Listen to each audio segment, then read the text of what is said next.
To the Tudor Dixon podcast. We are here at the Job Creators Network Freedom Fighters Summit. I'm here with U.S. Representatives Beth Van Doon and Rich McCormick. Rich and I just got off of a panel that was a little bit of a feisty panel together, but we were talking about debt, so it should be feisty, right? I love a good debate. It wasn't even really a debate. It was just different opinions on the same thing. We all essentially agree with each other. But the variety of opinions, I love how people came at it from different angles. I love the way it was hosted from kind of a devil's advocate position. That it made it fun. But you said something that was scary. You said we are going to lose the midterms. So I'm giving you a chance to say you don't think we are. Well, I hope we don't. If we do things, I think this game of chicken that President Trump's paying on tariffs, I think he's going to pay off. I think it's brilliant. Who has the guts to do that? He's a bold president. Yeah. And if he gets 70 nations to come to the table with zero tariffs, including 20 of the biggest economies in the world next to ours, that would be a huge win. Now, what happens with China is going to be instrumental in that, but everybody else already wants zero tariffs. That's a huge win for him. And if it pays off, you're right, we can maintain. Statistically, though, you lose 20 seats in a midterm. We lose 3, we're in the minority. That's a lot of seats. That's a lot of seats. But so China is interesting because China is playing a game of chicken with an economy that is not great for them right now. They have an aging population. They don't have enough workers. They've bitten off more than they can chew right now. And I think he sees that. But do you think that the American people are missing something? Do you think he's missing something? I think if we look at China and the way they do their Federal Reserve, it's different from us. Yeah. They pay themselves. They don't have to rely on people actually buying treasury notes because the way they design, they alter their currency. They've been cheating their way to the top since they joined the World Trade Organization 20 years ago. Their Made in China initiative in 2015, which has tripled their economy, led to exploitation of separate countries. But they also have some real advantages over us. Remember, they can produce 200 times the shipping capacity we can. They have 50 times more ports than we do. They have some, and that gives them the largest navy in the world. And I think people don't understand that having the largest navy in the world puts us at a huge disadvantage when it comes to them potentially invading. And I talked to a general years ago, and I said, but they wouldn't do that to us naively because we provide them with we purchase so much from them, and we have this trade partnership. It's like, that doesn't matter when you're dealing with a dictator. So I do think that's something we need to stay aware of. Having these ports, having the largest navy in the world puts us at a great disadvantage with a country like China that is wanting to rule the world. And they're trying to destabilize our currency on purpose. They're using BRICS. They're also divesting from our debt. They used to have Explain BRICS. So BRICS is basically an alliance of different countries that are trying to get out the U.S. currency as the standard. Since Bretton Woods in 1972. The U.S. dollar has been the gold standard of currencies. Everybody else based their currency off of our currency. It gives us tremendous political and economic advantages. But they want to make sure you get rid of the petrodollar. They want to make sure that people are trying to trade in yen or trade in anything but the American currency because they want to supplant us as the world power. Remember, they've gone from about $5 trillion economy about 10 years ago to a $17 trillion economy. We've grown too. But we're up to about 27 trillion. They're closing on us very rapidly. And of course, with their innovations, the fact they can streamline their economy because only one person makes all the decisions for the country. They don't have a balanced democracy like we do with competitive powers at play with the advanced regulation and taxation system that we have. We're playing into their hands in many ways. So we have to be very, very savvy. And we're importing 5-to-1 what we export to China. And that's a problem as well. I don't think people realize how much we actually buy from China. The president was talking about made in America. He came to Michigan this week. He was saying, made in the USA are my 3 favorite words. Is it possible to get back to made in the USA? Well, that absolutely is, but it also depends on what you're talking about. You know, are we talking about automotives here in our country, or are we talking about fruits and vegetables that we can grow here? But I mean, we have a global economy. When we talk about China, the fact is that China is looking at they own a lot of our debt. If we go down, they're going to lose that. And they have such a precarious economy right now, they can't afford to have that happen. They rely on our markets to purchase their products. If we go down, that can't happen. So we do have a yin-yang relationship with China, but the fact is they're playing the long game. When we start looking at the investments that they are making in other countries, the trade agreements that they have with other countries, they are trying to own the infrastructure of all of Africa, of Latin America, and they're getting it in the Middle East. As proud as we are about our economic freedom and our economic independence on our energy sector and how we were able to not only be energy independent, but also be able to outsource and export some of our American freedom fuel, the fact is that our imbalance now with Saudi Arabia, with Chinese purchasing of their energy has put us at a disadvantage. We don't have as much, I think, influence now in the Middle East, but we do have an opportunity with trade agreements and making sure that we are holding the feet to the fire of these countries that we have strong trade balances with, that they're actually completing, the agreements. And we haven't seen that in the last 4 years. But I thought, no, Trump, you do. You're from Texas, so you brought up energy. Obviously, we think of oil when we think of Texas. But you think of everything when you think of Texas. What are you talking about? You got the Cowboys. You got cowboy hats. Michigan's great too. All right, we're not going to just highlight Texas. Although I will say that. All right, I will capitulate a bit because Texas has done an interesting job of opening their regulatory program and systems and. The energy, we think of oil when we think of Texas, but we also should think of renewable energy in Texas because you have grown fastest in the country there. And wind and solar, yeah. So when you hear people talking about that from being from there, and I'm sure you've dealt with a lot of people on both sides of that energy. And when I've talked to people in the oil industry, they're like, we're not afraid of renewable energy. We want all energy. So how do you think the energy conversation needs to change for Republicans? So Texas is the 8th largest economy in the world. We are growing, we're one of the fastest growing states. There's a reason for that. As you mentioned, cutting down on regulations, having a positive business environment, freedom for our citizens. Those are all things that people that come to, that one of the reasons why they want to move there.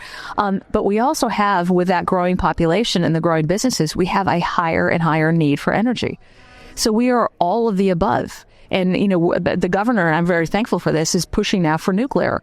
We need to be looking at all of the above sources for energy. And we are seeing the private sector that is, there are some of the largest users of electricity willing to come and be partners. Saying that, hey, we can, if we are a Bitcoin miner, for example, we can actually buy some of the transformers. We can put more energy on the grid during the day, and we can use it when it's low need. Those are the ways that are kind of thinking outside, our typical thought process is the way that we need to look at energy, but also not picking winners and losers. And I think we have seen that in the past, and it's a mistake I don't want to repeat. You've talked a little bit about mandates, and that's obviously in Michigan, we have seen the energy mandates crush industry because people are afraid of hearing that you have to be 100% renewable by 2035. It's not possible to be 100% renewable, but that is also base power. You're never going to get base power. Exactly. So businesses are afraid. They won't come to the state of Michigan anymore. And that to me is very devastating. So when you are talking about on a larger scale, reducing regulation, what about the fact that you have the opposite side of the aisle wanting to push mandates, wanting to create laws that prevent business? You can see all the states that are doing that are failing. They're driving businesses out of their state. Georgia, the governor Kemp just talked about Georgia being the #1 state to do business for the last 11 years. Now, I'm not sure what criteria that is, but I'll buy it because we're in Georgia right now. We're the only state in the last 20 years to actually build and complete a nuclear power plant, 2 of them, with Vogtle. And the energy can supply is only part of the problem.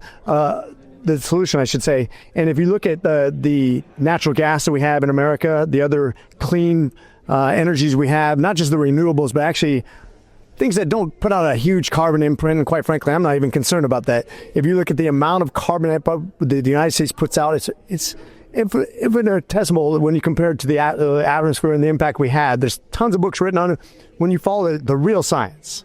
Get back to the economics of business, being good stewards of our natural resources, but we have got to explore all these energy sources because quite frankly, when Texas goes too much into wind and solar, you can see how that's resulted in bad things when the weather gets bad. That could go for any state. We have to be careful not to buy into the liberal ideology of one source fits all. We have to let the industry drive energy, not the regulatory burdens of the American government.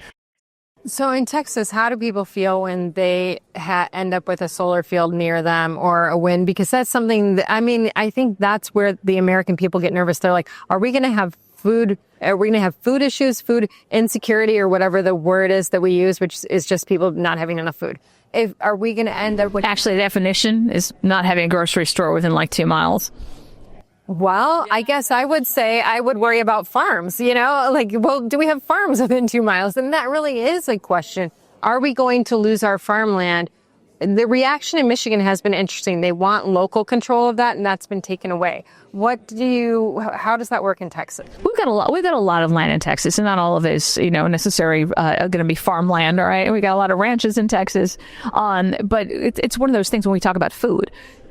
That's something everybody consumes, all right? I mean, everybody is a consumer of food, and making sure that we're protecting our farmers, which means not selling land to places like China, which, Texas has been very good about coming out and saying we're not going to, we're not selling our farmland to China. But also looking at ways that farmers right now are kind of being harmed, and whether or not that's the estate tax, that if you've got a farm that's been in the family for a number of years and all of a sudden, the owner dies, the family now has to pay this immense estate tax. They're going to have to sell the property to be able to do it. So looking at ways that the government is actually harming that industry is important. And I'm a big, when we talk about energy, I'm not necessarily looking at the industry picking winners and losers, but I think the market should. And I think it's the same way when we look at on our tax side. Is so often or not, you see this big thumb of government coming in and saying, we're going to incentivize this at the cost of this other potential, research or technology, because they just think it's better. The fact is, let the market decide and get off the stranglehold of the regulations. You have something to add? Yeah, sure. As you can tell, I'm biting the bit. So when it comes to solar panels, for example, the biggest solar power producer in the world by far is China. Yes. How much of their energy is produced by solar panels? Less than 1%. Guess what? In the United States, we can buy them from China, we can produce them ourselves, but guess how much of our energy is produced by solar power? Less than 1%. It's not the answer, folks. You could build all the solar panels you want. You could put it over all the seabeds, but guess what? Now you're killing algae, which guess what it does? It produces oxygen. It actually... That's why I don't think we have a lot of research of what that actually... The side effects of it, I just don't think you're going to offset it. The solar panels are absorbing energy that would normally be used by life to produce oxygen, to produce atmosphere, to do the things it's supposed to do. It messes with the ecosystem. Nuclear power is a great source of clean energy if you want to focus on that. You can recycle the nuclear waste, and actually we can come out with something much more efficient, and it's a bridge to the next energy source, which it may be something in outer space beamed down to the United States. That word scares me. Because of 3 Mile Island, which set us back decades and decades, and of course what happened over in Russia, obviously a bad thing, but quite frankly, in the big safety and eco impact, it's very safe. And we're only going to get better at it. If you look at the modular reactors, that is the future. Energy consumption is not going to go down. It's going up parabolically. These AI supercenters, the fact that every kid walks around with a computer in their hand, you think the energy consumption is going to go down? Every kid has a set of earpods. The fact that everybody has so many electronics and AI is expanding, this is just the beginning of the next generation of energy consumption. But when you talk about like solar energy, I don't necessarily think now that it's going to, if you have it on a highway, which they're creating these already, you have it on a rooftop, you can create those already. People should be able to use it. That's fine, especially if the infrastructure isn't there. I mean, I was over in Africa and they're using solar energy. However, the fact is that Africa is so happy that 85% of its energy is sustainable. But the fact is that when you start thinking about why so many people die of starvation in Africa, the number one reason, do you know what it is? Lack of refrigeration. Why do they have lack of refrigeration? Because of lack of access to electricity. So while they may be promoting that, and by the way, that's being promoted by China, because a lot of their infrastructure, especially their energy infrastructure, is being supported by China, who's actually benefiting financially from this and from owning the long-term infrastructure of an entire nation. the people are suffering as a result. So solar has its fits, and that's fine. If you are a consumer and you know, that is your focus, that is your priority, fine. You can have a market that creates it, but have the market be able to actually support that. It should not be the government saying we're going to take a baseline power like coal and we're going to demonize it and we're going to be able to prevent that from existing without being so regulated that it actually harms it. Took my daughter to the physician in town, and they're like, oh, you got to go to the big hospital system in Grand Rapids and see if she has to have surgery. And then you just spend, and I'm like, I'm just spending money. But I mean, it even happens to me as a cancer patient because I'm like, okay, I've 10 years now. I've been going to the doctor every 6 months to the big hospital system just to pay. And they're like, how do you feel? I'm like, I felt fine when I had cancer. How do you know that I don't have cancer now? I just go in there and we chat. But I feel like it's just because they don't know you, right? They don't have a relationship with you anymore. You are one of many because they've basically become small governments. And then you're having to go through the bureaucracy to, it's not like you pick up the phone and somebody answers and they're like, oh, Tudor, it's good to hear you. How is the family? Like, they don't know you anymore. And that is like half the cow. Sure, is that a state issue? It's both. It's absolutely both. When you look at the dollars that the state has an ability to be able to transfer, they're choosing to be able to do it to the huge healthcare networks. During COVID, right? The hospitals were getting paid 30% more if they had said it was a COVID case. And we saw all of these hospitals hire all of these people. It is a racket. And the people that suffer the most are Americans who need health care. And the idea that with the Affordable Care Act, which is like the worst misnomer of a bill I've ever heard, well, except the Inflation Reduction Act, that was pretty bad too. But with Obamacare, what you saw from that was it cost a lot more. And while we may have had health care coverage for people, they didn't get health care.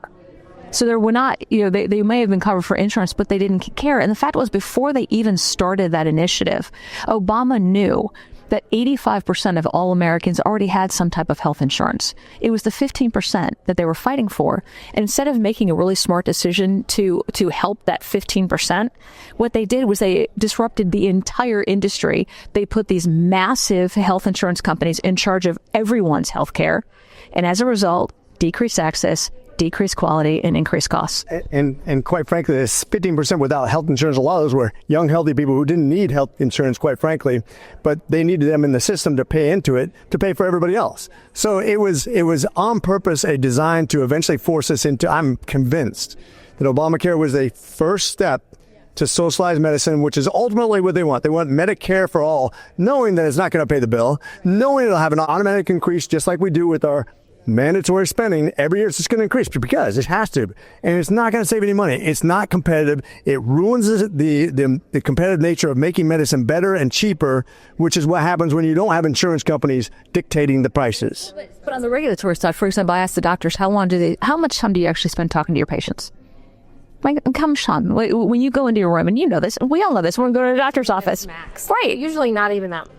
I'm an ER doc. This is very personal to me. And what's happened is the two people that suffer the most in this whole negotiation of healthcare are ironically the patient and the physician. Physicians suffer 30% over that last 2 decades when adjusted for inflation. Patients probably pay at least 100% more. So where's all this money going with this tremendous amount of money going to healthcare where it's increasing way out of proportion? It's not going to the physician. It's not going to the patient. So who's making the money? The fix is in, and it's those lobbying companies for, whether it be PBMs, health insurance companies, hospital systems, whoever it is. Look at where the money's going. Look at who's making the profit rather than who's paying the bill, and you'll know what's wrong with medicine. This is the dirty secret that nobody wants to talk about, but I would love to, I've taken too much of your time. I'd love to dig more into it, so I would love to have you guys back on the podcast sometime. Awesome. All right. Awesome. Thank you so much. Thank you both for being on. Thank you. Thank you all for listening to the Tudor Dixon podcast. For this podcast and others, go to TudorDixonPodcast.com, the iHeartRadio app, Apple Podcasts, or wherever you get your podcasts, and join us next time.